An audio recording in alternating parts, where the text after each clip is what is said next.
Welcome, everyone. I am not surprised to see this very full house. This is an exciting panel. I'm really, really excited to moderate it for all of you. This group really doesn't need much of an introduction, but I'll do a quick one anyway. Judd Apatow on the end is one of the most successful. Oh, yeah. Clap, clap. I think maybe you've heard of him, one of the most successful and influential filmmakers of the 21st century. Billy Eichner is a comedian, an actor, a writer, and the Emmy-nominated host of the great comedy game show, Billy on the Street. Yep. And has done some Billy on the Street related promotion for the film, Bros, which we're gonna be talking about. Check that out, they're hilarious. And Donna Langley is the chairman of Universal Filmed Entertainment Group, where she has overseen the production release of a really, truly extraordinary slate of films, including a bunch we're going to talk about this morning, starting with Bros. So let's start with Bros.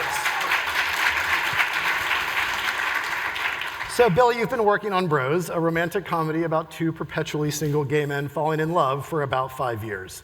Let's hear how this movie came to be. Well, someone who's not with us, but my friend Nick Stoller, who directed Bros and co-wrote it with me. I acted in a few different projects of his previous to Bros. I had a few scenes in Neighbors 2, and I had a recurring role on his Netflix series Friends from College. And while we were making Friends from College, he emailed me out of the blue and said, I want my next movie to be a romantic comedy. And he loves rom-coms, I do too. And he said, I think it would be cool if it was about a gay couple, even though Nick's straight.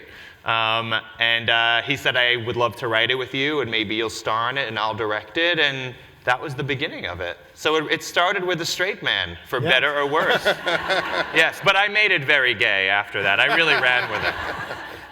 You got all the straight out of it, pretty much, I would say. So. Yeah.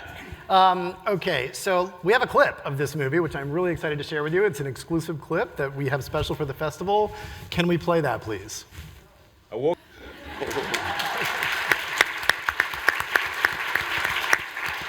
For anybody who's ever wanted somebody to heart their later, I think we can all relate. The movie is hilarious. I was lucky enough to see it. Congratulations. Thank you. It's the first gay romantic comedy ever released in theaters by a major studio. Congratulations for that, too. And I want to pause there for a second and just recognize, like, that is huge. That is incredible. Thanks to these folks. Thanks to these folks. We're going to get to them. My first couple questions are for Billy. That is history, truly. That is history. What took so long, and why did it finally happen now?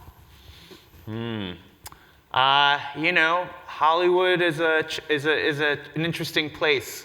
And I do think that it's often been at the forefront of cultural change. I do think the culture in this country especially has often been 1 or 2 steps ahead of the politics, especially in terms of LGBTQ visibility. However, it's not as simple as that. And I do think there was a lot of fear there, and a bit of hypocrisy underneath the surface. And in terms of, the powers that be in Hollywood for many years, which were often straight men, questioning whether or not a story that centered LGBTQ characters actually being told and portrayed by LGBTQ writers and actors might scare off the mainstream or straight people or something like that. And the longer something isn't done, the more fear grows around the idea of it happening. And that's what happened, and it definitely took too long to make a movie like this. There were people, LGBTQ artists, far more talented than I, who should have had this opportunity a long time ago. They didn't, simply by a matter of being born too soon. But I'm very, very grateful. I know everyone in the cast who is all LGBTQ is very grateful to have the opportunity now, and very grateful to Universal and Judd for finally making it happen. And not only making it happen, but allowing me and the cast to make not only what I hope is a really funny movie, but a really honest, authentic movie about how these men and these LGBTQ folks live our lives. Last question for you in this opening little run here, then we're going to open it up. Did you feel the pressure of that first while making the movie, being that first? You don't sit around and say, we're the first. We didn't even know we were the first. I don't know. Some people don't think we're the first. I don't know. So it's like you don't sit down and say, let's write a historic scene. And you don't sit down and say, let's write a gay movie. Nick and Judd are straight men, I'm gay. We're both bonded by the fact that one thing we all love is making making art, whatever you want to call it, making movies, making content that really makes people laugh out loud. So our goal was to make a hilarious, heartfelt, honest movie. We try to remove the pressure of it being the first gay this or the second gay that off of ourselves and just focus on it being really funny and moving, not just for LGBTQ folks, but for everyone. These stories should be for everyone. That's the whole point. And again, I'm very grateful that the folks in charge allowed me to do that. Yeah, great. Donna, you have a really strong record at Universal of making hits out of not just kind of rebooted or sequeled or kind of old IP that is being re-upped, which, as we all know, has become extremely common in Hollywood in not just recent years, but the last decade, 2 decades. But you've also made a lot of big movies by underrepresented filmmakers. Some examples of this are Straight Outta Compton, Get Out, Girls Trip, and now Bros. Could you talk a little bit about, sort of picking up on what Billy just said, the degree to which that's something you deliberately try to do versus just looking for great storytelling, and sort of what are the pleasures and hurdles of making movies like that? Yeah, I'll add Bridesmaids to that list as well, because that was the first when Judd made that movie. First of all, I like to make what I like. Yes, there has to be a business rationale to it, but things that when I hear the idea, when I hear the story, move me and move my colleagues back at the studio. And when Billy came in to pitch this movie, and he just, he talked about honesty, and he talked about what this movie would be and what it wouldn't be, and that it would be this incredibly honest look at a gay relationship. I thought, well, we've never seen that before, and that authenticity is going to be something that will speak to people. And that's what we're always looking for, right? That kind of original thing that people are going to talk about, that water cooler thing, right? And then also, I think it is just on the sort of commerce side of things, because we do have to make a living. It's just good business to make movies for people where they see themselves in the movies. And, as Billy said, I think Hollywood has this, it's had a tradition of making films that tend to be homogenized and cookie cutter because they kind of walk this line of ubiquity. And so when you color outside of that line a little bit, what we've found really, and I think by and large, very few examples when it hasn't worked, that if you make a, whether it's an identity statement movie or you just make a movie for people that generally do not get to see themselves up on that screen, you know who you're marketing it to, so it becomes very efficient, but then it also, again, becomes a sort of water cooler thing, and it can kind of break out and, and find a new, it finds an audience that, might not necessarily think that it's for them, but they do because it's good, so. Right. Judd, you made your name on a kind of movie, you might call it a bro comedy, that ruled Hollywood for a decade. And then you evolved is maybe not the right word, you started making other kinds of movies. You worked with Lena Dunham, you worked with Amy Schumer, and now Billy, and an almost entirely LGBTQ cast with Bros. Tell us about your journey from Ron Burgundy to Billy Lieber. Billy Lieber is Billy's character. Bobby Lieber. Sorry, oh my God. I wrote Billy, Bobby Lieber, my bad. His brother. We're not identical. Yes. Not a documentary. Yeah. I stand corrected. I remember when we did the Larry Sanders show, Dana Carvey used to always call Gary, because Gary was playing Larry Sanders, Galary. Well, what was that journey? I think when you start making things, they're about you and what your experience has been, and then you kind of run out, and then you ask other people like, well, what's happening with you? And try to use some of your skills to help them tell their stories. And certainly a lot of the early movies were about being immature and trying to grow up and having to grow up before you're ready. And it's funny because I was talking to Norman Lear. Norman Lear just turned 100, and he was talking about just neuroses he has about when he was a kid and his dad, problems he had with his dad, and that he's still struggling with at 100. And so I see all of these movies in some way as coming of age tales, because I don't think that ever stops. You're always trying to get over your childhood trauma, your obstacles to connecting with people and love. So I learned a lot working with Lena Dunham and Amy Schumer and Kumail Nanjiani. And when I heard this idea, I mean, I just thought, Billy's hilarious. As a fan, I just want to see that movie. I think I'm like Donna. It's not really more complicated. If there was a Billy movie, I would go. And then if it's, I could be a part of it, that's fantastic. Great.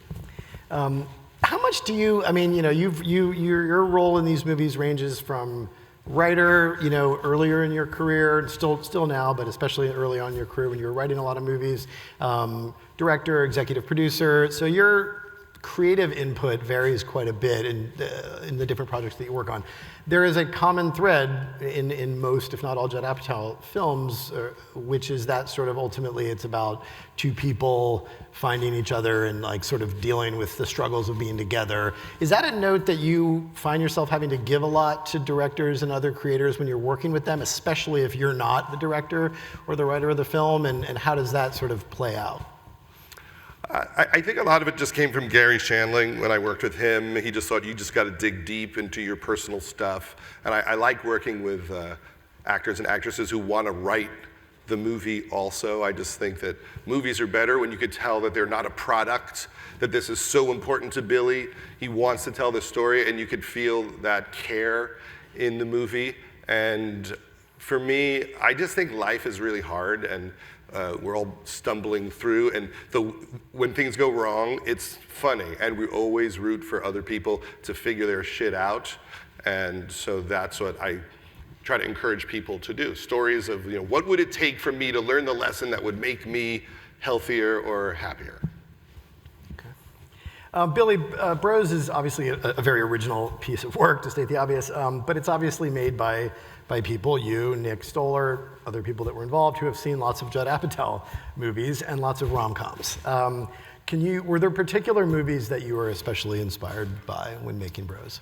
I mean, I'm a rapidly aging man, and I grew up in New York City. Was born in Forest Hills. I went to high school downtown, and I grew up in an age of romantic comedies, great ones, regularly being released in movie theaters, which is not something we get anymore. And I miss that so much, And I remember going to see all those movies with my parents, When Harry Met Sally, and Moonstruck, and Working Girl, and Tootsie, and Broadcast News, which is maybe my favorite one. And they just don't make those movies anymore. They don't make them about straight people, and they never made them about gay people, And so I was influenced by all of those movies, all those great Nora Ephron movies. I love Sleepless in Seattle. I love You've Got Mail. Last night we had the New York premiere of Bros at the movie theater on the Upper West Side, where I saw You've Got Mail the day it opened. I know. It was amazing. And we actually reference You've Got Mail in Bros. So I love those movies because the characters were allowed to be, they're not avant-garde by any means, but the characters are allowed to be smart and witty and literate, while also being emotionally messy and complicated and all of those things that adults can be. And when I was talking with Nick in the early part of the process, I said, we do get a lot of content with gay characters now, but where are the adults? Where are the gay adults? Or where are the characters that are allowed to talk like adults? And so I'm not saying we made a movie that's as good as the ones I mentioned, but that we were trying to live up to that standard. And of course, Judd's movies too were a great inspiration in terms of how unapologetic and explosively funny they can be. We have a lot of unapologetically sexy / funny sex scenes in the movie, and people are like, oh, those sex scenes, I've never seen anything like that. I'm like, well, you've seen it, but it's with a man and a woman, right? For years, So why can't we do the same thing? And so there were a lot of inspirations, but those were the ones that were on my mind. Did you have the title from the beginning, or did the title come up some point along the way? The title came up pretty early, Bros. I just thought it made me laugh that, this big mainstream gay rom-com was going to be called Bros. And then when you see, I think if if you just see, if you only look at the trailer or the poster, you're like, oh, bros, because it's about gay people, haha, like that's ironic. But when you see the movie, there is more meaning behind that. The movie, I don't want to give it away, but I'm longing for this very bro-y guy, and we get into this very funny, complicated relationship, and the movie is mostly there for laughs, but does have some things on its mind in terms of how not only the gay community, but I think the world at large has put a certain type of alpha male masculinity on a pedestal. As much as we criticize it, we're also secretly looking at it. We're drawn to it. All these guys, straight and gay, showing off their big, tough, roided out bodies on Instagram and acting like it's natural. And no one really talking about it. And yet we're drawn to it too. So, Bros speaks to that theme in the movie as well. Let's talk about the state of the rom-com in general for a minute. And Donna, I'm going to put this question to you, particularly as a theatrical genre. Even before COVID, there were less rom-coms in movie theaters. During the pandemic, the genre kind of surged back, pretty successful on Netflix. All the Boys I've Loved, if I'm getting that title of that movie right, was huge. There were others. Where is the genre now, and what is its future in general, but especially in theaters? Well, I hope people are showing up to the movie theaters to go and see a rom-com, because we have one called Bros coming up. And then we have another one, a very hetero one, called Ticket to Paradise with Julia Roberts and George Clooney, coming out in a month or so, which is also great. But no, it is definitely a genre that's been beleaguered, like Billy said, over the last few years. And I think, the movie business is always cyclical. Genres they always tend to cycle through, some faster than others. And the rom-com, I think, is something that was done so well for a period of time, with that really incredibly sharp writing and stars that people wanted to see only in those roles, actually, in many cases. And I think we sort of lost the muscle of that in a way. And then I think what often happens, we saw this with Judd's movies too, they become kind of copycats that come, and then those ones are not as good and they don't do as well, and then of course people like me lose their nerve and don't want to make them anymore, and then along comes streaming, and then they become the domain of streaming. So I think it's I don't like to talk in absolutes about the movie business, because again, it is cyclical. We're all fickle human beings that we change our minds about things. I think you hear things like the death of the rom-com. It's not dead. I think it just shows up in different forms. When I look at Trainwreck, when I think about Trainwreck is just a modern or a postmodern, whatever you want to describe it as, romantic comedy. Is deeply romantic, and actually the same thing with Bridesmaids, And Big Sick is a rom-com, and even King of Staten Island has a little rom-com. Yeah. So you find that it kind of shows up but it's just packaged in a slightly different way.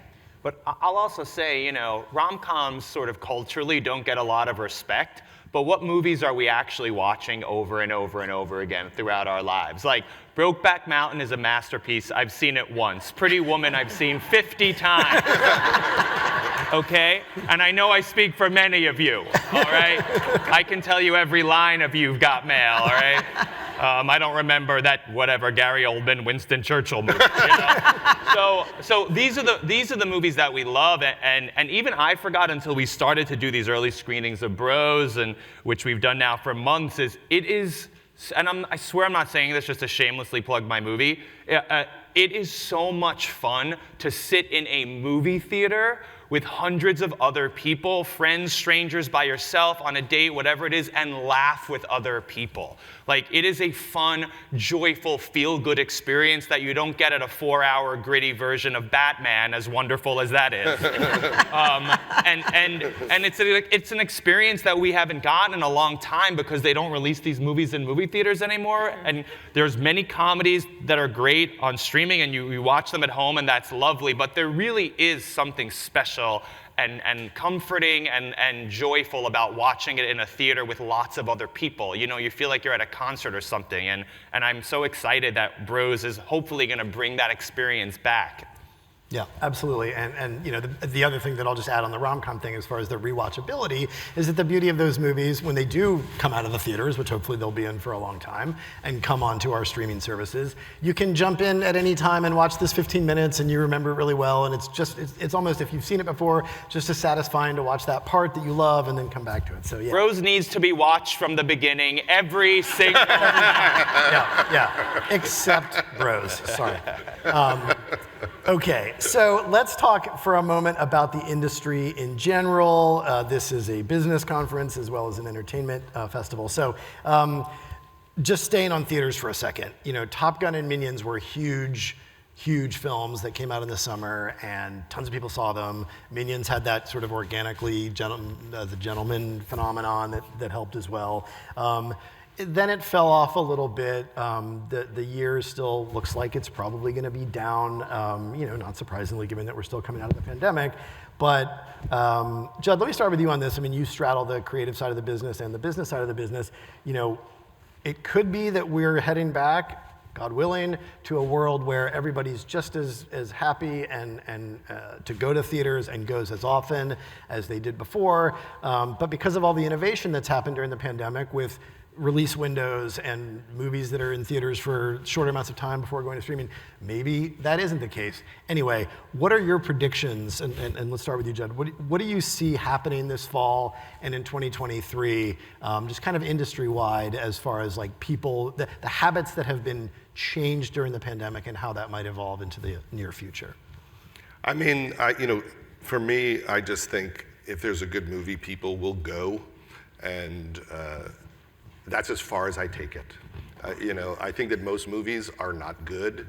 I think it's very hard to make a good movie. It's like a real magic and chemistry has to happen, and you can't force it, and it's rare, and that's part of why there haven't been a ton of great romantic comedies. They're really hard to do. Billy and Nick worked on it for half a decade to get it right. They really cared about it, and in my mind, when I think about, you know, what to do and what I want to see, I just think, yeah, when there's a new Wes Anderson movie or Quentin Tarantino movie, or there's just so many things that come out and you're like, oh, that was big because it was good.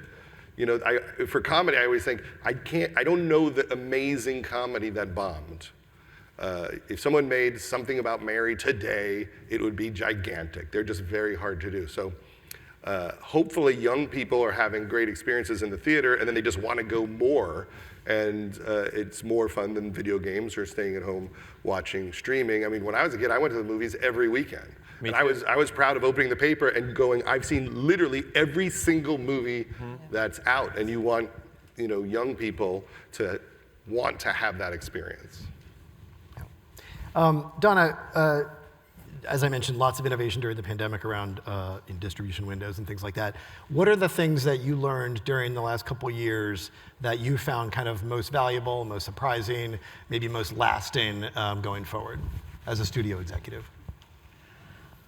Well, when your industry tells you that theatrical is dead and no one's ever going to come back to a movie theater, which is what it did in 2020, don't believe it, and just keep making movies and making good movies that you think people are going to want to go see. And, you know, to that point, you know, we had 4 movies over the course of the summer that were wildly different.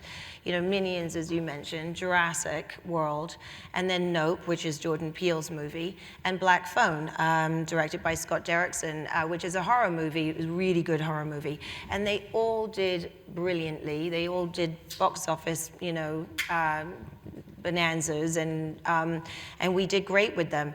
And so, you know, that's probably one of the most valuable lessons I learned during the pandemic is you've just got to, you know, in good times it's easy to kind of trust your gut and keep going. In bad times, you know, and particularly in times where you really, everything is changing so rapidly. And you know, you're in this ecosystem where, again, there's sort of lots of proclamations about streaming is the thing and no one's getting off their couch. You just have to, you just got to kind of keep going and trust your gut instinct and, you know, be fearless. Mm-hmm. Yeah. What about marketing entertainment, particularly movies in your case? So, the infrastructure of the film business is like, is pretty. It's kind of a battleship, right? I mean, there's movie theaters. The innovation in movie theaters is such that we have like the Alamo Drafthouse. We have the big seats now that recline. Like there's been some innovation in the theater space, but still, it's they're big rooms where people go see movies. It seems like the innovation, a lot of the innovation that we've seen in the last couple of years is kind of on the marketing side. Can you talk a little bit about that? Yeah, no, I mean, you're right. Going to see a movie is as analog as it gets, right? I mean, it's just, it's the innovation that is in the movies themselves, and as you said, like in the marketing thing. So, and a good example is the Gentle Minions.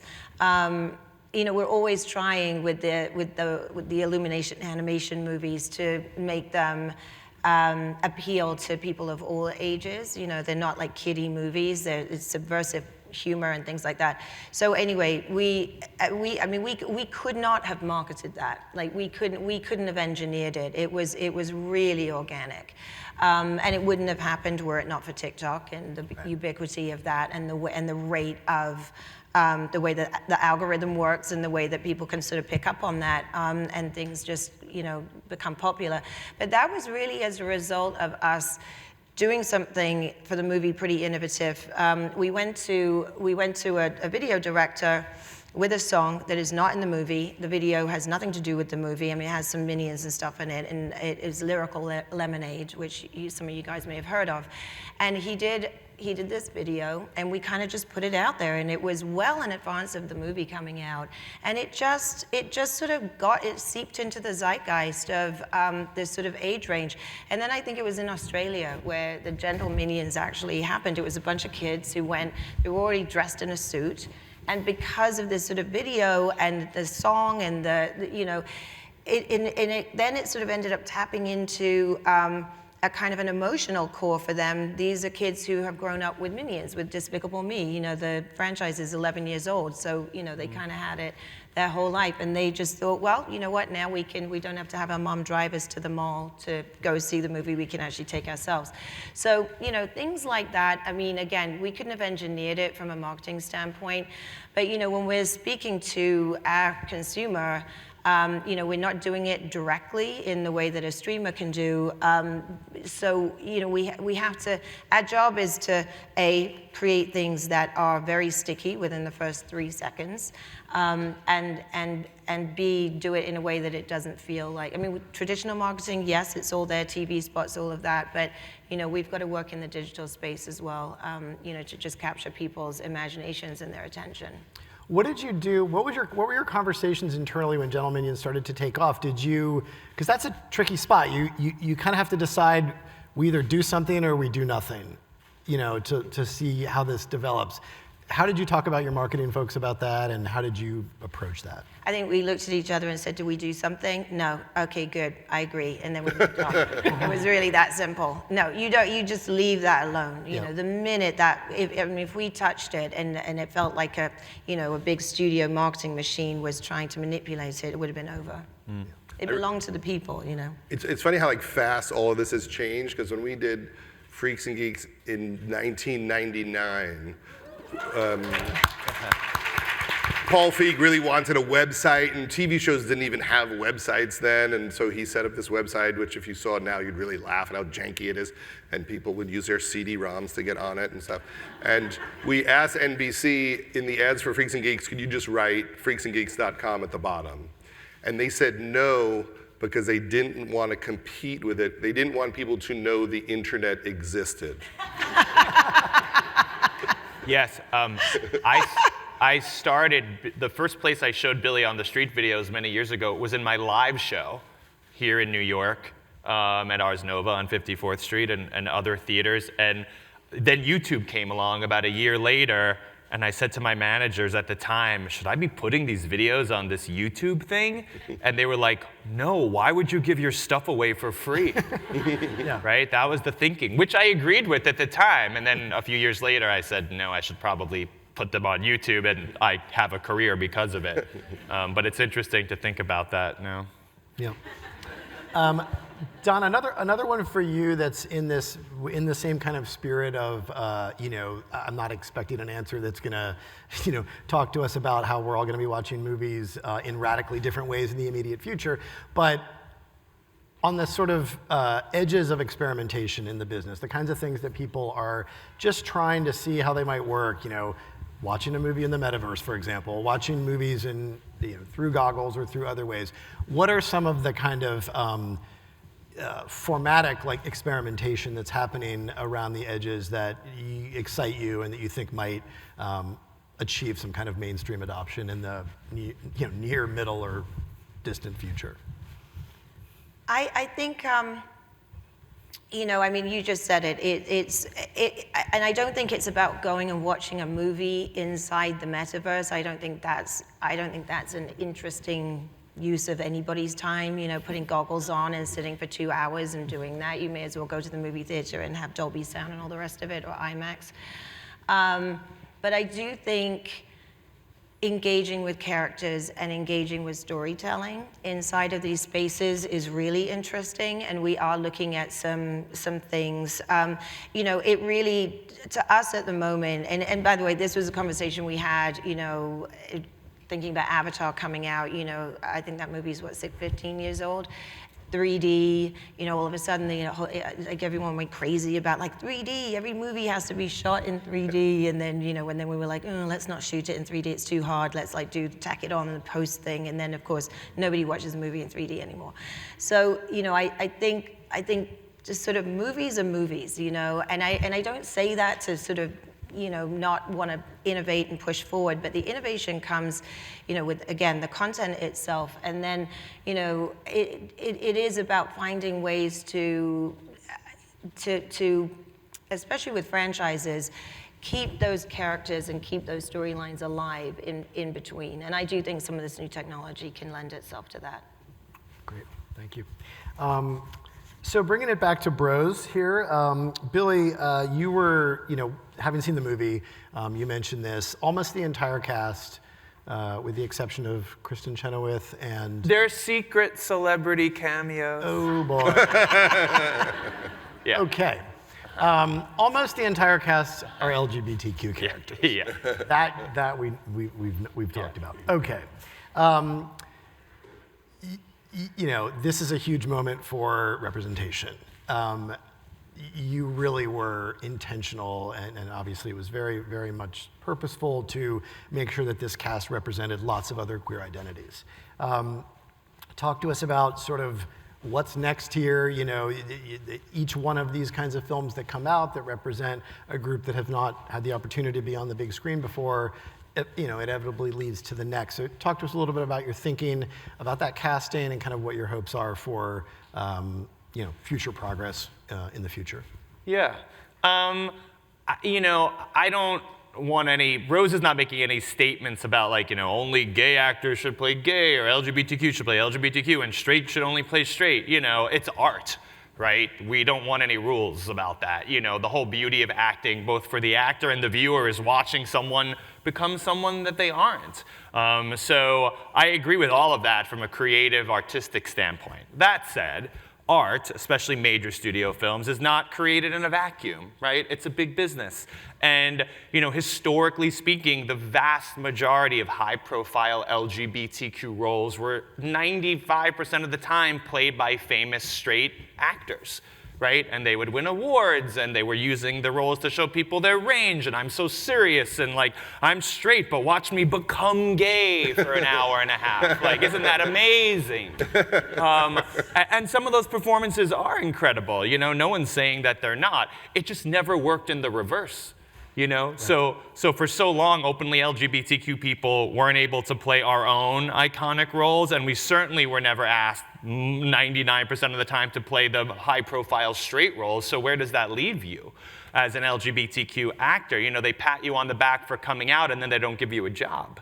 And so all we were doing with Bros is saying, all right, we're looking at a bird's eye view here of the history of LGBTQ casting in Hollywood, and this is an opportunity to say, all right, in this movie, we're gonna let people who've made the bold decision to be openly LGBTQ professionally shine, right? And it wasn't just about me, it was an opportunity for me to pull up all of these other hilarious, warm, delightful LGBTQ performers in my community who I know from my own experience have not gotten the opportunities in a movie like this that they should have, and to give them a chance as well. That's all it is, you know? And also, from a comedy perspective, this is a comedy, right? This is not a sanctimonious movie. You know, we didn't make, Bros is not to like made to like try to convince homophobic people that gay people are okay.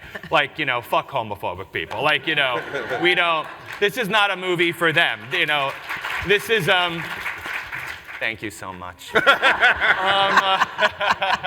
No, but it's not, you know, like everyone's like, well, what about, you know, conservative people? I'm like, they should stay home. You know, like, this is for smart, you know, nice, normal, compassionate people who get it and just want a great comedy. And what we're not doing in this movie is walking on eggshells. Casting LGBTQ actors and actresses and trans people and non-binary people allowed us to make fun of each other. Right? Right. Because in the movie, my character works at what we call the first LGBTQ National History Museum, right? Which we actually don't really have one. Like in New York, there's a museum of transportation, but we don't have a museum of LGBTQ history. A little strange. And so I think they're working on one now, by the way. They are. The New York Historical Society is starting one. But it allowed us, as those characters working in the museum, to make fun of each other and spoof each other, right? Because the LGBTQ community is wonderful, but you know, there's definitely things to poke fun at. And I don't think straight actors would have been comfortable doing that. Right. So there are a lot of reasons why we did that. Yeah. I was going to mention another thing on that vein, but I'm not going to because I don't want to get in trouble again. So, you started writing the movie between 5 and 6 years ago. A lot has happened in the world since then. Mm-hmm. Did you make changes to the script, the story? Did the cultural context behind this creative process that you were in the middle of change in ways that made the film change? I mean, you know, yes, the world evolved a lot in the past 5 years. I'm a pop culture guy. I like to stay current. You know, I want things to feel relevant to the moment they're being released. But you also, in a movie's different than a Billy on the Street video. You know, you want a movie to still work in 20 years, even if some of the details, you know, are dated. You want the emotions of it to land. You want the majority of the comedy of it to land. But, you know, what's interesting, and I don't want to give it away, is that my boyfriend's mother in the movie is a second grade school teacher. We get into a little argument about whether or not she's teaching her kids LGBTQ history in school. I wrote that scene in 2019, right? And I actually thought, God, I hope this isn't dated. You know, I hope that, you know, it feels like we're making so much progress so quickly. You know, I hope that arguments like this, maybe it won't be relevant in 2020 when the movie comes out. And then even when we shot the movie, I thought, you know, this is funny. I think it'll play comedically, but is this really an issue anymore? And then earlier this year, we see Don't Say Gay and all of these controversies, not only about LGBTQ history, but about literally saying the word gay in elementary school classrooms. And now that scene has a weight to it we didn't even intend it to have. And it's just a reminder that our rights are always going to be fragile. You know, that this is always a pendulum that's going to swing back and forth. And the more progress we get, the more certain forces politically in the country are going to try to drag us backwards. And so it's interesting that what I thought might be irrelevant is now more relevant than ever, not for a good reason, but yeah. Yeah, no, that's fascinating, yeah. Speed round here. I just wanted to ask each of you kind of what's next. We all love your work and want to hear what's coming up after this. So Donna, let me start with you. I'm going to ask about a particular project, actually, but I think our audience will be interested in this. I am a little biased. I love journalism movies. Spotlight was one of my favorite movies of the past 20 years. Universal is about to release She Said, the story of Jodi Kantor and Megan Twohey's investigation of Harvey Weinstein. This comes out in 2 months, directed by a female director, Maria Schrader. What else can you tell us about this movie? Well, it's going to be premiering here in New York at the film festival, which I'm really excited about. It's a really beautiful movie. It's not a sensationalist look at, you know, Harvey Weinstein and all the awful things he did. It's not an indictment of the entertainment industry. You know, there are plenty of other things that do that. It's a look at two young women who have lives and families at home, who were doing, doing everything they needed to do in pursuit of breaking the story. And, of course, they were onto one version of the story, and then they kind of tripped into this, just the sort of how bad it actually was. And it really is a love letter to journalism.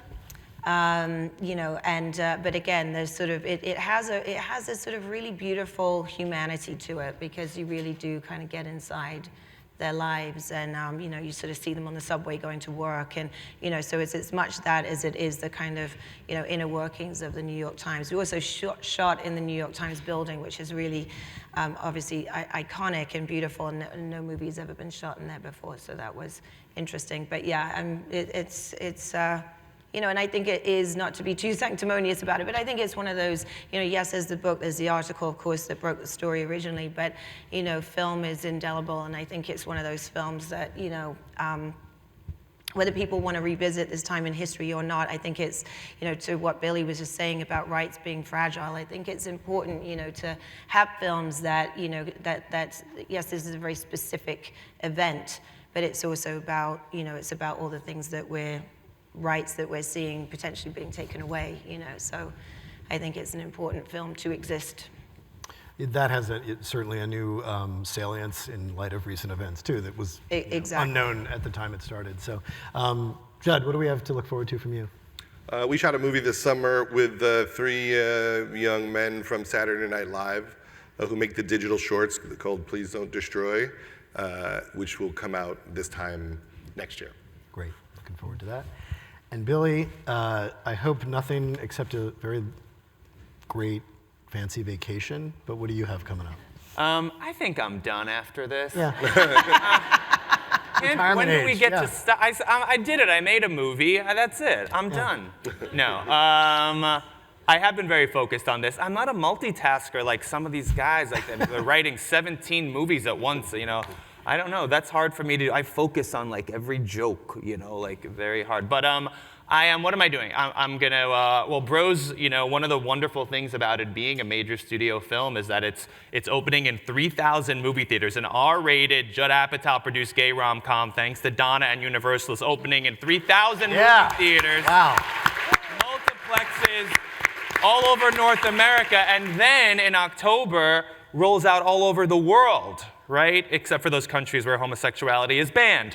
So, so I'm going to keep promoting this because I'm so proud of the movie. I really want people to go out there and see it. Take your friends, go on a date, go by yourself. I love going to the movies by myself. It's really a wonderful escape from all the bleak news that we deal with and all the anxiety in our lives.